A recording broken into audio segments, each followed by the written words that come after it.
우리가 중국 식당에 가면 우리 한국 사람들이 하는 고민이 있죠. 그 고민이 뭐죠?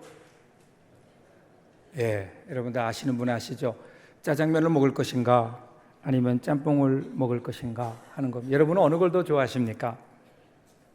저희 아내와 중국 식당에 가면은요, 저는 주로 짜장면을 시키고 제 아내는 짬뽕을 시킵니다.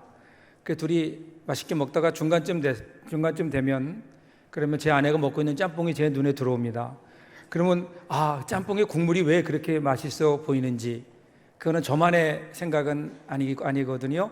제 아내도 저의 짜장면을 바라보면서 짜장면 시킬 걸 그랬나? 그렇게 눈빛이 교환된 다음에 그릇이 바뀌어집니다. 그런데 어느 때부턴가 우리의 이러한 고민을 해결해 주는 것 같은 메뉴가 등장했죠. 그게 소위 짬짜면입니다.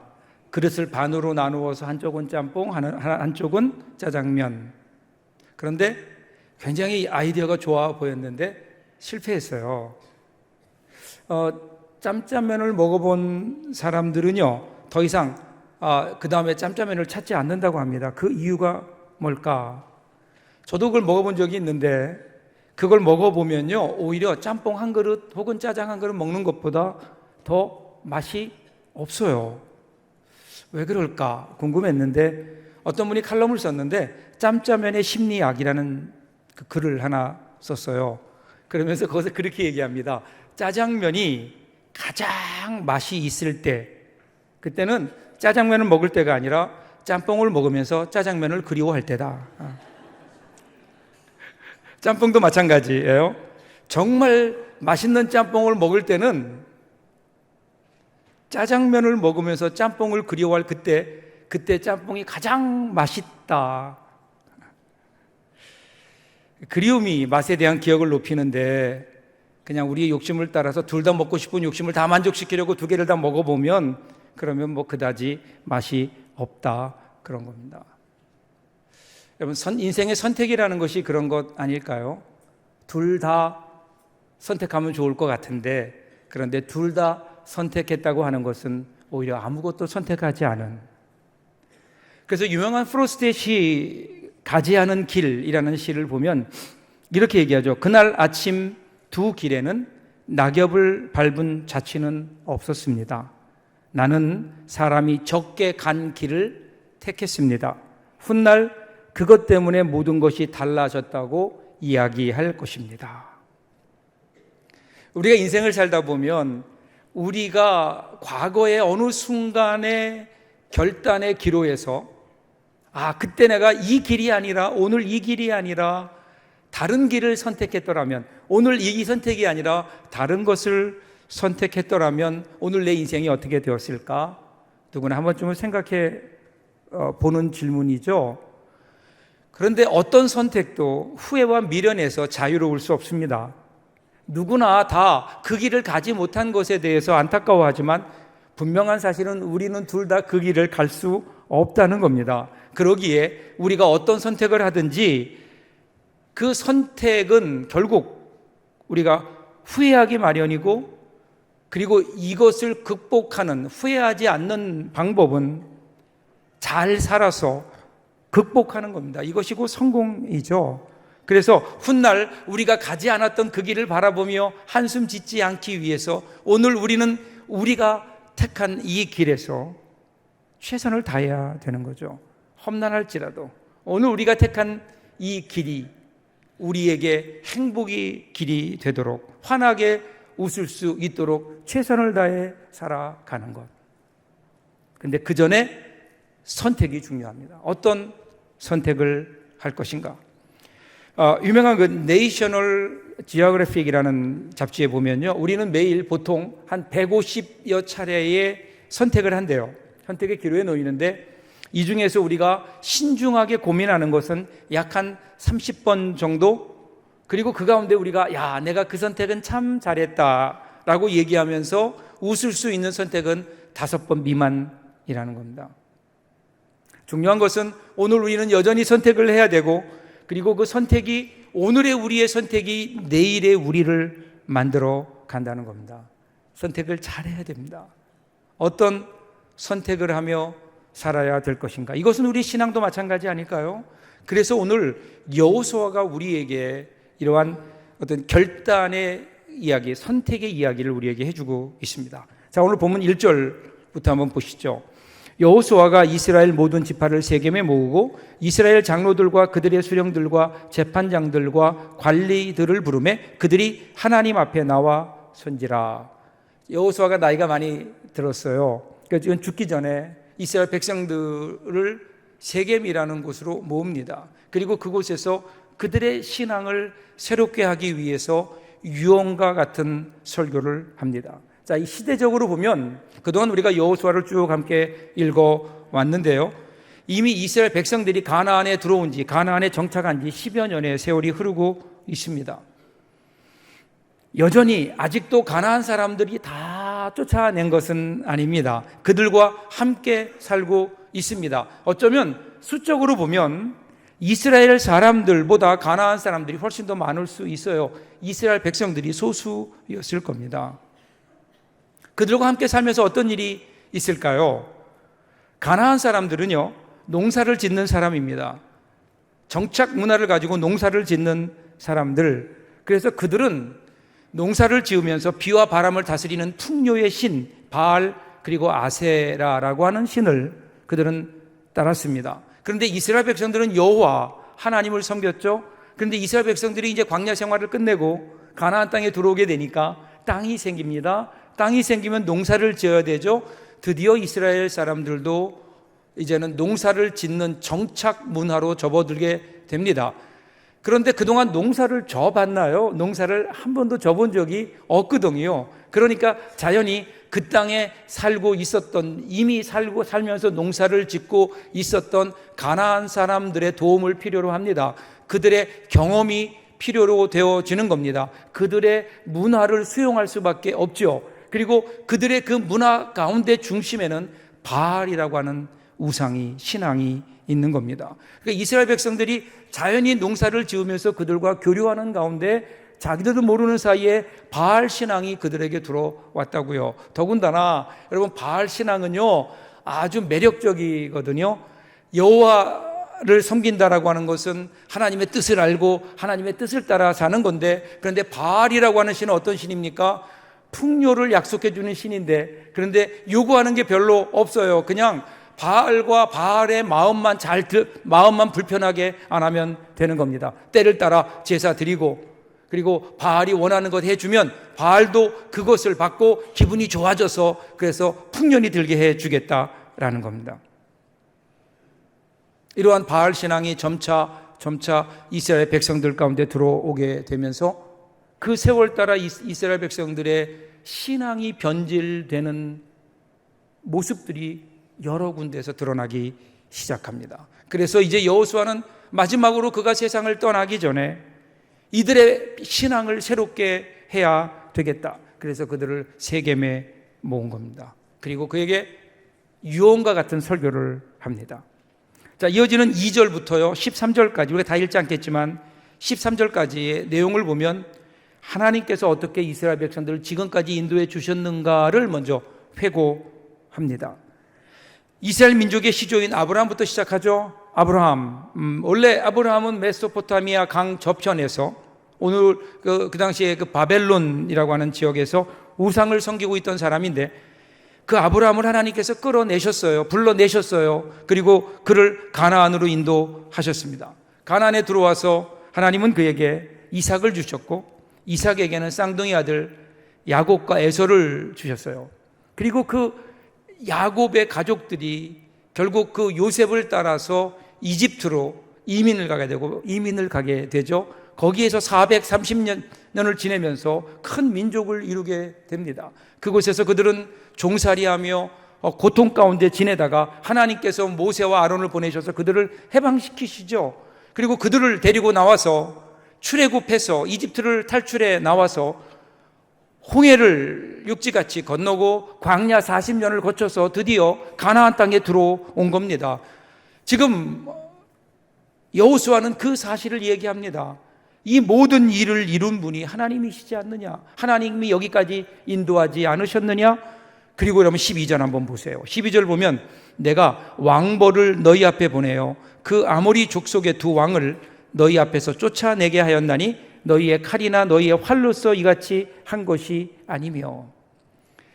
이스라엘 백성들이 가나안에 들어와서 가나안 민족들과 싸워서 이긴 것이 한 번도 활이나 칼이나 그들의 힘으로 이긴 것이 아니다. 그러면서 가장 강력했던 아모리 족속의 두 왕을 쫓아낸 것이 무엇 때문이라고요? 왕벌 때문이라는 겁니다.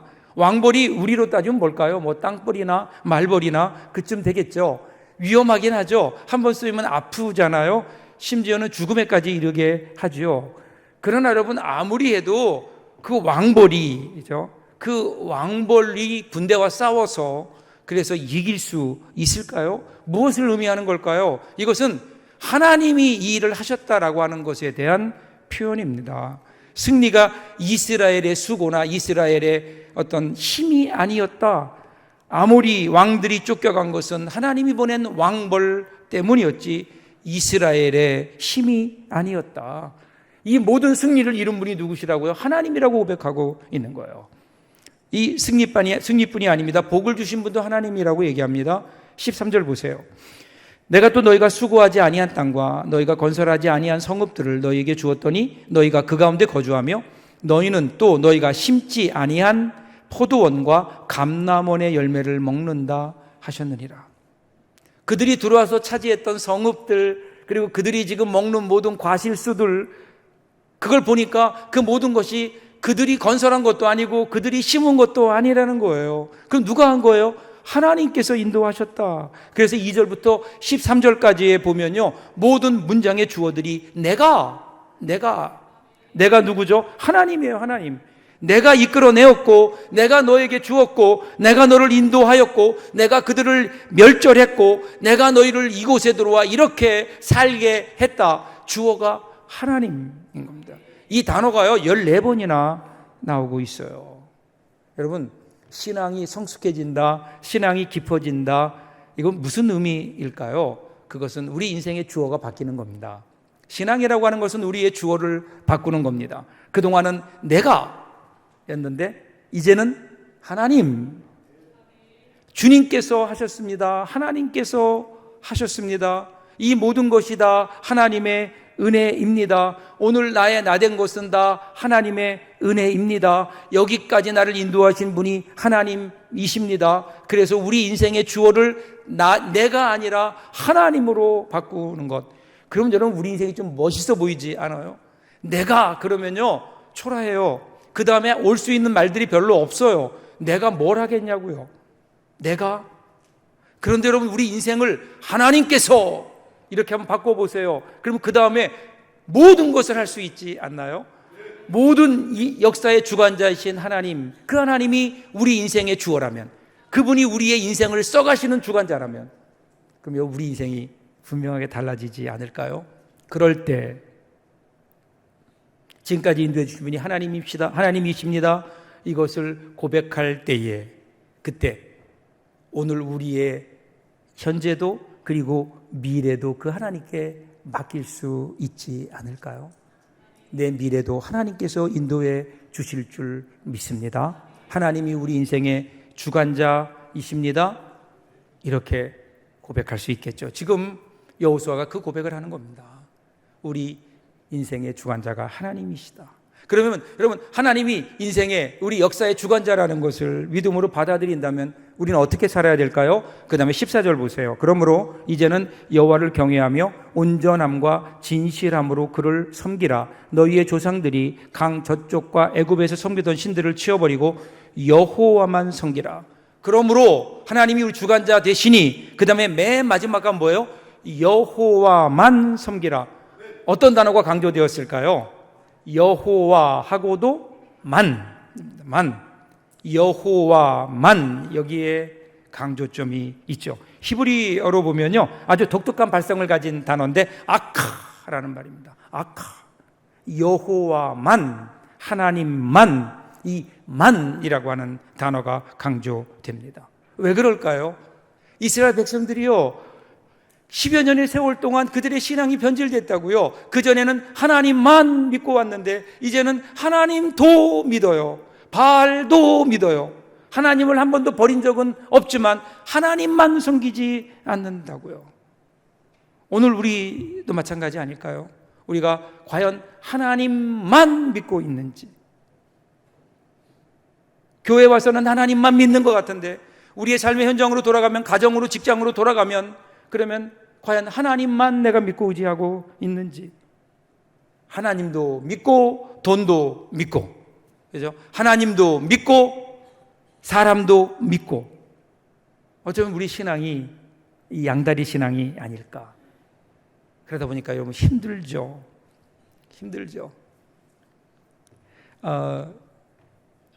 재밌는 이야기 하나 있어요. 여러분들 아시는 분도 있을 텐데, 어떤 한 집사님이 꿈을 꿨대요. 꿈을 꾸는데 절벽에 떨어지는 꿈을 꿨대요. 절벽에 어느 날 갔다 절벽에 떨어지는데 감사하게도 중간에 나뭇가지를 탁 잡게 됐대요. 근데 나뭇가지를 잡아서 겨우 안심했는데, 여러분 밑을 보니까 밑에는 아슬한 그 절벽이고, 그리고 나뭇가지를 잡은 손은 점점 힘이 빠져가고. 여러분 입장을 바꿔서 여러분이라면 어떻게 하실래요? 거기서 할 수 있는 게 뭘까요? 뭘 할 수 있겠어요? 기도하는 거죠. 예수 믿는 사람이 거기서 할 수 있는 게 그거밖에 더 있어요. 하나님, 나 좀 살려주세요. 하나님 살려주세요. 그랬더니 그 위에서 소리가 들리더래요. 누구냐? 나 여기 있다.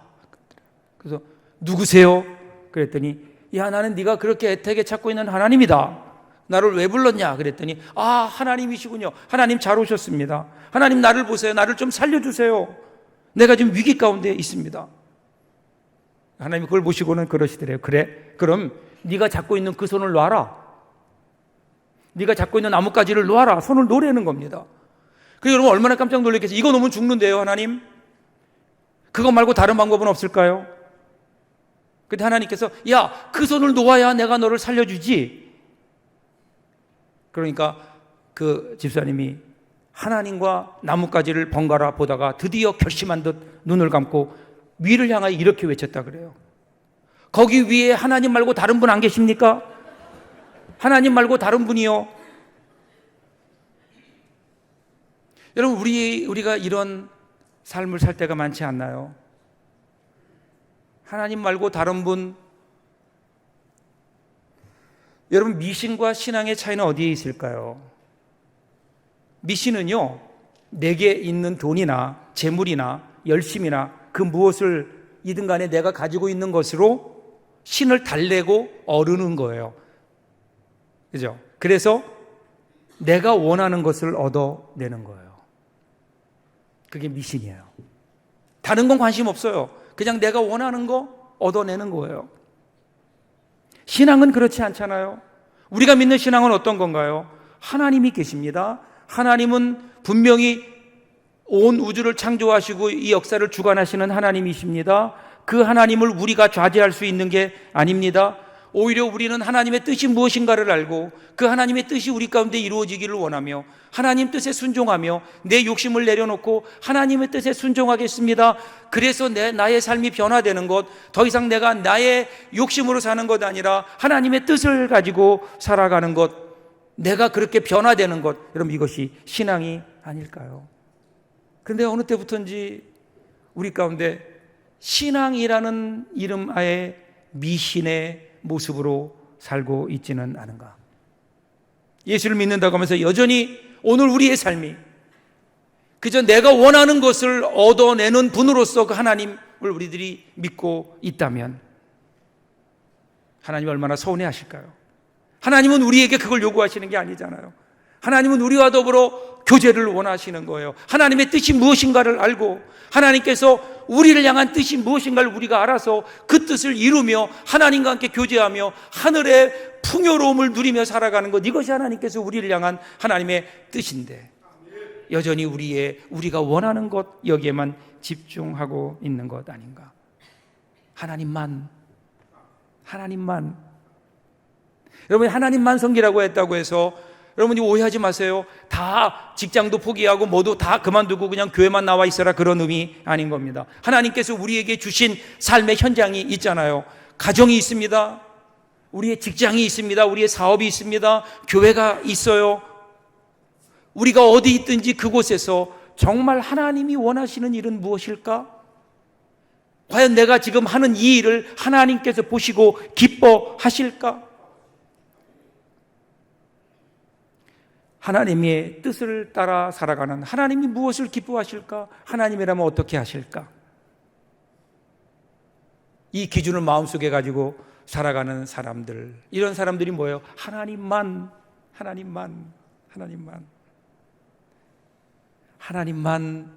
섬기는 저와 여러분 되면 얼마나 좋을까요? 그리고 15절 보세요. 만일 여호와를 섬기는 것이 너희에게 좋지 않게 보이거든 너희 조상들이 강 저편에서 섬기던 신들이든지 또는 너희가 거주하는 땅에 있는 아모리 족속의 신들이든지 너희가 섬길 자를 오늘 택하라. 오직 나와 내 집은 여호와를 섬기겠노라 하니. 두 가지 중요한 우리 선택의 원리를 얘기해줘요. 하나는 오늘입니다. 오늘. 내일이 아니에요. 오늘. 우리가 하나님 앞에서 하나님 앞에 해야 되는 결단과 선택은 오늘인 겁니다. 오늘 이 선택의 기회를 놓쳐버리면 영원히 오지 않을 수도 있어요. 선택할 수 있을 때에 선택하지 않으면 그 기회를 잃어버릴 수 있다는 겁니다. 여러분, 결단하지 않은 무기력한 선이 악을 조장합니다. 그러기에 선으로 악을 이길 각오를 하며 오늘 선의 편에서는 결단이 필요합니다. 오늘 우리가 책임져야 될 그것들을 결단을 미루면 내일은 그것이 우리에게 재앙이 돼서 돌아올 수 있어요. 그러므로 오늘 결단하십시오. 오늘 그렇게 살기로 선택해야 되는 겁니다. 오래전부터 우리 신앙의 선배들은요, 이런 경험을 가리켜서 성령에 민감해라 그랬습니다. 성령에 민감해라. 제가 목회하면서 기도하다 보면은요, 성도들을 위해 기도하다 보면 누군가가 생각날 때가 있어요. 그래서 마음속에 한번 연락을 해봐야 되겠다 하는 생각이 들 때가 있거든요. 그러면 그때 그대로 그 말씀의 그 영감을 따라, 하나님이 주신 말씀을 따라 그대로 했을 때, 찾아갔을 때, 전화했을 때 언제나 기쁨이었고 행복이었고 거기에는 경이로움이 있었습니다. 그런데 반면에 그럼에도 불구하고 여러 가지 일들 때문에 그것을 미루었을 때 그때는 언제나 후회였고 그리고 저에게는 아픔이었습니다. 미루지 마십시오. 오늘 하나님 말씀을 들으며 오늘 예배하며 여러분께 성령께서 말씀을 들려주실 때에, 여러분에게 그 어떤 결단을 선택을 요구하실 때에 내일로 미루지 마시고 오늘 그 결단을 한다면 그 결단은 오늘도 감동이고 내일도 감동이 될 줄로 믿습니다. 오늘입니다. 또 하나는요, 이 결단은 다른 사람이 아니라 나로부터 시작해야 되는 겁니다. 여호수아가 지체하지 않고요, 오직 나와 내 집은 여호와를 섬기겠다. 여러분, 이 세상을 변화하는 것은 언제나 나로부터 시작되는 겁니다. 세상이 변화되기를 절대로 바라지 마십시오. 이루어지지 않습니다. 변화는 나로부터 되어야 됩니다. 내가 변화될 때 그때 거기에 세상이 변화되게 되는 겁니다. 한 사람의 선택, 한 사람의 결단이 수만 마디의 말보다 더 힘이 있는 거예요. 오늘 여호수아 보세요. 여호수아가 고령에도 불구하고 그 이제 죽음을 눈앞에 둔 그 나이에도 불구하고 나와 내 집은 여호와만을 섬기겠다 고백할 때 얼마나 많은 사람들이 그 앞에 그 선한 영향력 아래 감동을 받아서 그들도 하나님 앞에 그렇게 작정했습니까? 이 결단. 생각은 빌릴 수 있지만 결단은 내가 하는 겁니다. 자기만의 세계입니다. 혹시 오늘 우리가 이 결단을 미루고 있는 것은 아닌가? 어떤 한 알코올 중독자가요, 상담자에게 왔어요. 그래서 상담자가 물었대요. 왜 이렇게 술을 마십니까? 그랬더니 잊고 싶어서요. 뭘 그렇게 잊고 싶습니까? 부끄러워서요. 내 인생에 부끄럽습니다. 뭐가 그렇게 부끄럽습니까? 술 마시는 거예요. 못 당할 일입니다. 부끄러움을 아는 마음은 있는데 결단하지 않으면, 구체적으로 선택하지 않으면 빠져나올 수 없는 거예요. 오늘 우리 하나님께서 우리에게 이 결단을 요구하십니다. 근데 사실은 여러분, 이 결단마저도 우리의 의지가 아닙니다. 하나님께서 우리에게 주신 은혜입니다. 빌립보서 2장 13절 보세요. 너희 안에서 행하시는 이는 하나님이시니 자기의 기쁘신 뜻을 위하여 너희에게 소원을 두고 행하게 하시나니. 자, 우리 안에서 하나님이 행하신다는 거예요. 근데 이 말씀을 오해하지 마세요. 하나님이 행하신다고 하니까 하나님이 알아서 하시겠지, 우리는 아무것도 안 해, 이것이 아닙니다.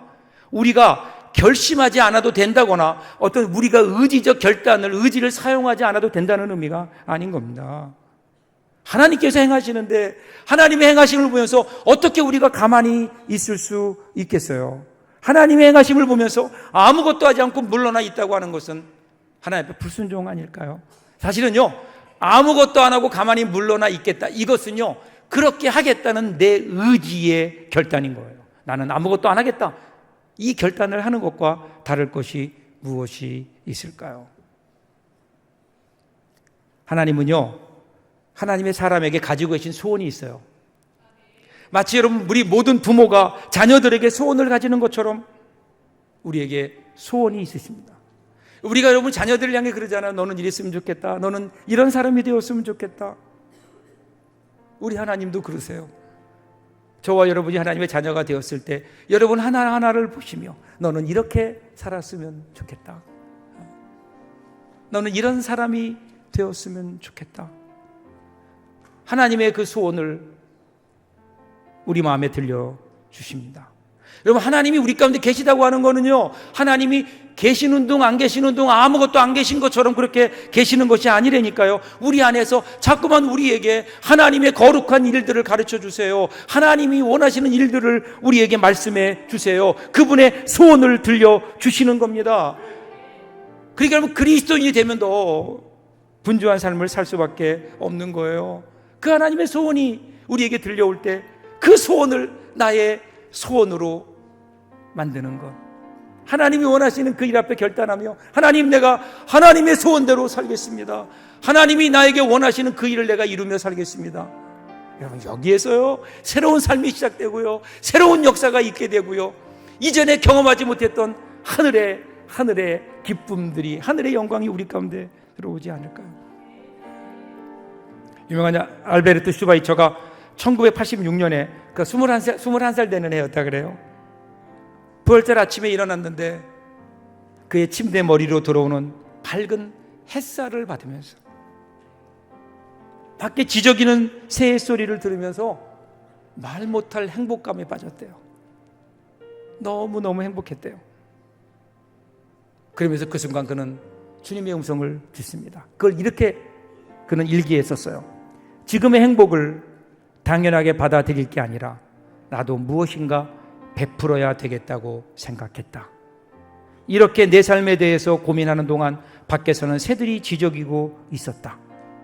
자리에서 일어나기 전에 조용히 생각해 본 끝에 30살까지는 학문과 예술을 위해 살고 그 이후부터는 인류에 직접 봉사하기로 마음 먹었다, 결심했다. 그래서 여러분, 슈바이처는 결심에 따라 30살이 되었을 때 다시 의과대학에 들어가 공부해서 의사가 되었고요. 그리고 나서 그가 사랑하던 학문과 예술을 뒤로 한 채 아프리카의 원시림으로 가서 그의 남은 삶을 드리잖아요. 그를 가리켜 지난 세기 최고의 삶을 살았던 사람, 그러면 여러분 슈바이처라고 우리 얘기하지 않아요? 왜 우리는 그렇게 아름다운 삶을 좀 살아보면 안 될까요?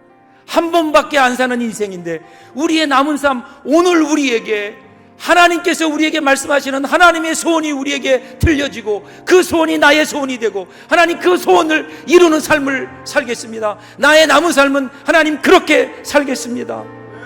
이렇게 고백할 수 있다면 우리의 삶이 정말 하나님이 기뻐하시는 삶이 되지 않을까요?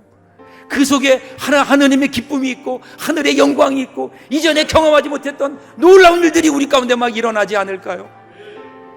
그렇게 살 수 있기를 주님의 이름으로 축복합니다. 기도하겠습니다.